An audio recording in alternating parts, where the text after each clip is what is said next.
호돌이 썰툰. 짧고 무서운 이야기. 어느 날 집에서 자던 중에 몸이 무거워서 이불을 들춰보니 배 위에서 웬 어린아이가 방방 뛰며 같이 놀자고 하고 있었다. 나는 너무나도 무서워 말도 안 나오는 상황에 마음속으로 계속 엄마를 외쳤고, 때마침 엄마가 문을 열고 들어와 "너 그만하지 못해?" 라며 소리를 지르자 아기 귀신은 순식간에 내 배 위에서 사라지고 말았다. 안심하고 자려는 순간 소름이 돋았다. 오늘 집에는 나밖에 없는데. 1904년 러시아와 일본 간의 전쟁 도중 한 일본 군대가 시베리아 산골 마을에 몰래 잠입한 적이 있었다. 마을 사람들이 본인들의 잠입 사실을 러시아군에게 잃을까봐 걱정되었던 일본 군대는 마을 촌장에게 선물을 주며 자신들에 대해서 비밀로 해달라고 부탁하기 시작했다. 그러자 촌장은 말했다. 선물은 필요 없습니다. 대신 제 아들의 병을 고쳐주시면 여러분들 잠입 사실을 비밀로 해드리겠습니다. 그리하여 그 군부대 내에 있던 군의관 한 명이 마을로 한 구석에 격리되어 있던 촌장의 아들을 진찰하게 되었다. 군의관은 처음 아들의 얼굴을 보고 깜짝 놀랄 수밖에 없었다. 그의 얼굴에는 쌀알 정도 크기의 검은 여드름이 빽빽하게 자리 잡고 있었기 때문이다. 전신도 마찬가지였다. 그 검은 여드름은 등과 겨드랑이를 거쳐 다리 사이에도 자리 잡고 있었다. 촌장의 아들은 여드름이 가려운 것인지 계속해서 여드름을 긁고 있었다. 그러자 그 검은 여드름이 찌부러지며 거무칙칙한 피가 흘러나왔다. 난생 처음 보는 극심한 여드름에 문의관은 그것을 확대경으로 자세히 관찰하며 핀셋으로 집어보기로 하였다. 그러자 거무칙칙한 피 속에서 검은 깨같이 생긴 여드름의 핵이 같이 붕긋 올라왔는데, 이상하게도 핵이 둥실둥실 움직이고 있는 모습이 보였다. 그것은 여드름의 핵이 아닌 검은색 진드기였다. 그렇다, 온몸을 뒤덮고 있다고 생각했던 여드름은 사실 여드름이 아닌 진드기들이었고, 그 수많은 진드기들이 남자의 얼굴과 온몸에 붙어 살을 야금야금 파먹고 있었던 것이었다. 아무리 전쟁 중이어도 그렇지 이 정도로 수많은 진드기들은 도대체 어디서? 도저히 현실이라고 믿기 힘들 정도로 남자의 몸을 갉아먹고 있던 수많은 진드기들. 어쩌면 전쟁으로 인해 갈 곳을 잃은 진드기들이 남자의 몸으로 모여든 것은 아니었을까? 짧고 무서운 이야기. 호러를 좋아하는 친구들과 단톡을 만들어 귀신이 쓰였기로 유명한 폐교로 담력 체험을 떠나게 되었다. 순번대로 차례차례 폐교 안으로 출발했지만 한참이 지나도 그 누구도 돌아오지 않았다. 결국 마지막으로 나와 내 친구만 남았을 때 먼저 이상함을 느낀 친구가 "내가 15분이 지나도 안 나오면 경찰에 신고해줘" 라고 말하고 폐교 안으로 출발하였다. 친구는 15분이 지나도 돌아오지 않았고 나는 결국 경찰에 신고를 하게 되었다. 경찰이 건물 안을 조사해본 결과 4층 화장실 한 켠에서 전원이 목을 매달고 있었다고 한다. 잠시만, 다른 시체들이 매달려 있는데 그 시체들 사이를 헤치고 들어가 목을 매달았다고? 소름이 돋았다. 귀신이 쓰였기로 유명한 폐교, 어쩌면 소문이 아니라 사실일지도. 어느 노인에게 한 아들이 있었다. 아들은 동네에서 소문난 게으름뱅이로 매일매일을 건성으로 살아가는 사람이었다. 자신의 죽음이 가까워지고 있다는 것을 알았던 노인은 그의 유산을 아들에게 단순히 물려주기만 하는 것보다는 그 유산으로 녀석이 열심히 일할 수 있도록 마음을 고쳐먹게 하고 싶었다. 몇 개월 후 노인은 죽었고 아들은 막대한 재산 대신 편지 하나와 열쇠만을 물려받게 되었다. 편지엔 다음과 같이 적혀 있었다. "아무리 노력해도 도저히 가망이 없을 때 이 열쇠로 창고 문을 열어보거라."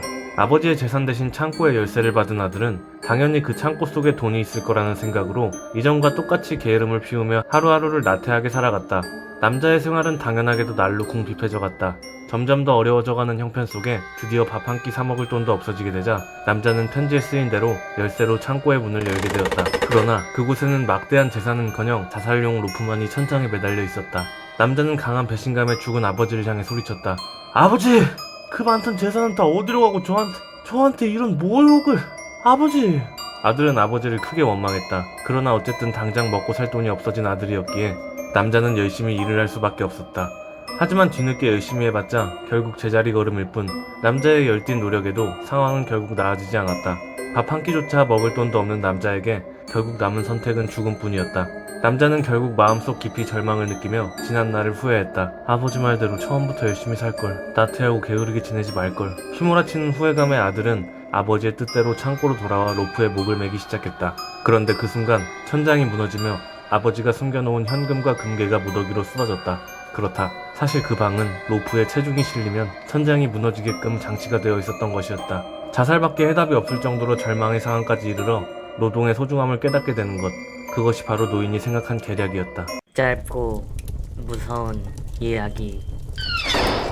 씻고 있던 와중 거실에서 비명소리가 들렸다. 나는 바로 욕실에서 알몸으로 나와 거실로 향했다. 거기에는 복면을 뒤집어 쓴 남자와 몸에서 피를 흘리고 있는 가족들의 시체가 바닥에 있었다. 복면을 쓴 도둑은 나를 보자마자 기겁하며 곧바로 창문으로 도망쳤고 나는 새파랗게 질려 그 자리에 주저앉고 말았다. 내가 가족들을 죽였다는 걸 저 도둑이 봐버렸네.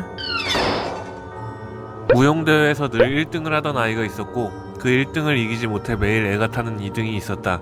하루는 1등을 하는 아이가 너무 괘씸해 그만 2등을 하는 아이가 1등을 하는 아이를 죽여버리고 말았다. 1등이 죽어버렸기에 자연스레 2등은 그날부터 매번 1등을 할 수 있었다. 그렇게 1년이 지난 어느 날 미국으로 무용대회를 나갔던 2등은 한국으로 돌아오는 비행기에서 비행기 추락으로 사망하고 말았다. 2등의 장례식 날 무용 천재 소녀의 죽음이라는 타이틀로 취재를 나온 기자들이 엄숙한 상황 속에서 열심히 사진기 셔터를 터뜨리고 있었다. 그때였다. 닫혀있던 관 속에서 순간 기적처럼 2등이 벌떡 일어나 미친듯이 춤을 추기 시작했다.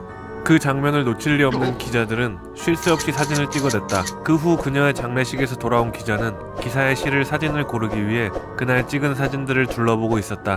사진을 고르고 있던 기자는 질겁을 하며 그 자리에서 쓰러질 수밖에 없었다. 장례식에서 찍은 사진에는 미친듯이 춤을 추는 2등과 그 위에서 2등의 머리채와 팔을 잡고 미친듯이 흔드는 죽은 1등의 혼이 있었기 때문이다. 짧고 무서운 이야기. 구제시장에서 청바지를 샀는데 그 주머니 속에서 2cm 정도 작게 접어진 종이가 나왔다. 나는 부제옷이었으니 그럴 수도 있지 라는 생각으로 그 종이를 대수롭지 않게 여겼고 그대로 쓰레기통에 종이를 버려버렸다. 다음날 나는 친구를 만나 술을 마시고 있었다. 계산을 하기 위해 주머니에 손을 넣었을 때 전에 나왔던 종이가 다시 주머니 속에서 나왔다. 두 번째여서인지 왠지 모르게 무서운 느낌에 친구에게 종이를 건네주며 전에 있었던 일을 얘기해 주었다. 친구는 이런 일에 관심이 많아 좋아하며 종이를 받아갔는데 종이를 열어보자마자 얼굴이 조금 새파래지며 이렇게 말했다. 별로 신경 쓰지 마. 이건 내가 버릴게. 내용이 궁금했지만 내가 겁이 많았던 만큼 내용은 묻지 않기로 했다. 다음날 친구는 오토바이에 치여 오른쪽 다리를 골절당했다. 미신 같은 건 믿지 않는 성격이었지만 왠지 그 종이 때문인 것만 같았다. 병문 안에서 오랜만에 본 친구는 기운이 없어 보였다. 종이에 대해 묻는 건 미안했지만 너무 신경 쓰였기에 결국 난 친구에게 종이에 대해서 물어보게 되었다. 하지만 친구는 자기가 부주의해서 일어난 일이라며 종이랑은 아무 상관없다고 답했다. 하지만 내가 계속해서 부탁하자 결국 하는 수 없다는 듯 종이의 내용을 알려주었다. 종이에는 이렇게 적혀 있었다고 한다. 난 죽었는데 왜 넌 살고 있어? 금방 데리러 갈게.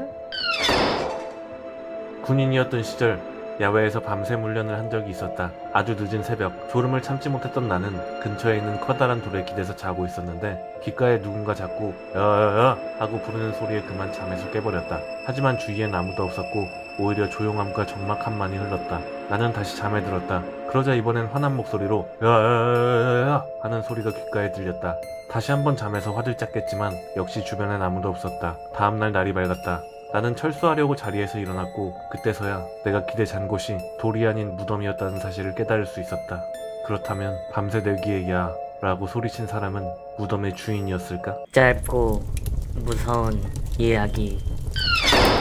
한 중학생이 친구들과 놀다가 밤늦게 집으로 돌아가고 있었다. 그날따라 불 켜진 집 하나 없어 괜히 으스스하게 느껴지는 분위기에 학생은 집에 빨리 가기 위해 발걸음을 재촉하는 중이었다. 그때 뒤에서 누군가 따라오는 듯한 느낌이 들었다. 왠지 싸한 느낌의 학생은 더욱 빨리 걷기 시작했지만 뒤에 따라오는 사람 역시 그에 맞춰 빠른 속도로 걸어오는 듯하였다.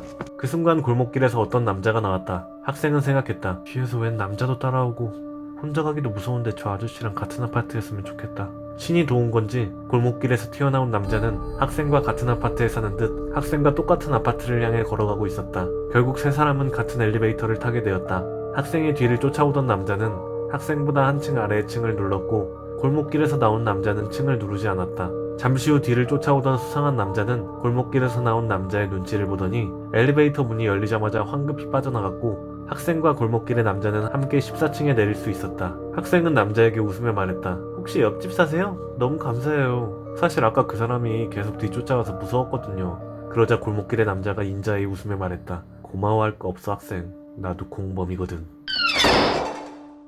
비행기 승객 중 갓난아이를 동반한 젊은 부부가 있었다. 네덜란드에서 미국까지 12시간의 비행. 이상하게도 갓난아기는 비행기를 탄 순간부터 그 긴 시간 동안 단 한 번도 깨지 않고 계속해서 잠만 자고 있었다. 울기는커녕 손가락 하나 꼼짝하지 않는 아기를 이상하게 여긴 스튜어디스가 아기의 상태를 자세히 보기 위해 아기를 안아든 순간 무서운 사건이 발각되었다. 그 아기는 살아있는 아기가 아닌 죽은 시체였던 것이다. 그렇다. 사실 이 젊은 부모들은 부부가 아닌 무서운 방법으로 마약을 밀수하던 범죄 조직원이었다. 그리고 그 방법이란 갓난아기의 뱃속을 비워내고 그 속을 마약으로 채워넣는 것이었다.